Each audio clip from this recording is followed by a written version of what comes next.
further and try other things. Even if you're like, this is it, like I really like this, you could find something new that you like better and it works out what you're trying to say a lot better. I think I learned a lot about all that. You're working with, you know, positive and negative space and activating these squares. Everything's a 2D project. That's one thing I kind of pulled away from this class was to start getting rid of stuff, you know, toss a lot of stuff out of the composition and just arrange it in a fashion that's still effective. What I learned through this class was to learn InDesign. Because I've always been really comfortable with Photoshop, and I found that even through this class, there was something I didn't know, I would still go back to Photoshop. And I need to get better with kind of seeking help and figuring out something and working through it if I don't know how to do it, instead of finding just what's comfortable. Also, I guess the white space actually helped. I did learn it also in 2D, but you don't realize what it does until you actually start paying attention to it, like in this. And I learned a lot about printing and how organization is key. Like printing these out was actually hard because I wasn't as organized as I should have been the whole time, I noticed.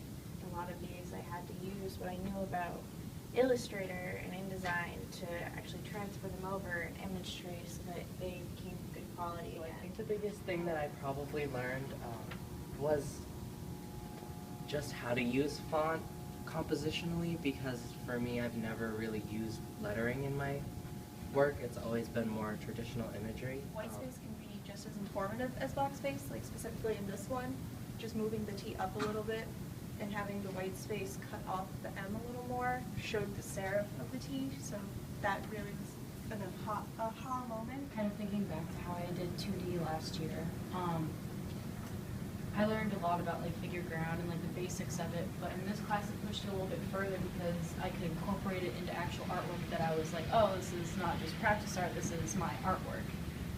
And taught me a little bit more on how white space is part of the composition rather than just the basis for the figure to go on. Don't get caught up in the little things. I think we talked a lot about how little things are big, but I tend to make small revisions really early on, and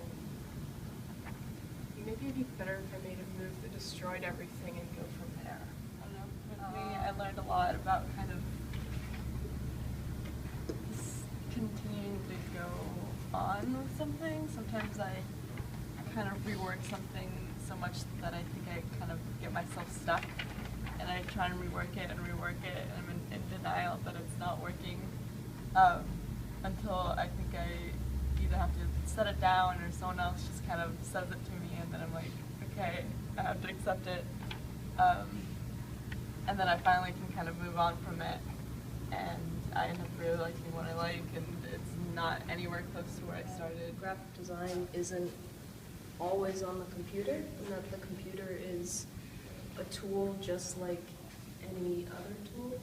So just to like step back and kind of let go of your first ideas, because like things that I kept reworking came out better than things where I just like got really attached to an initial idea.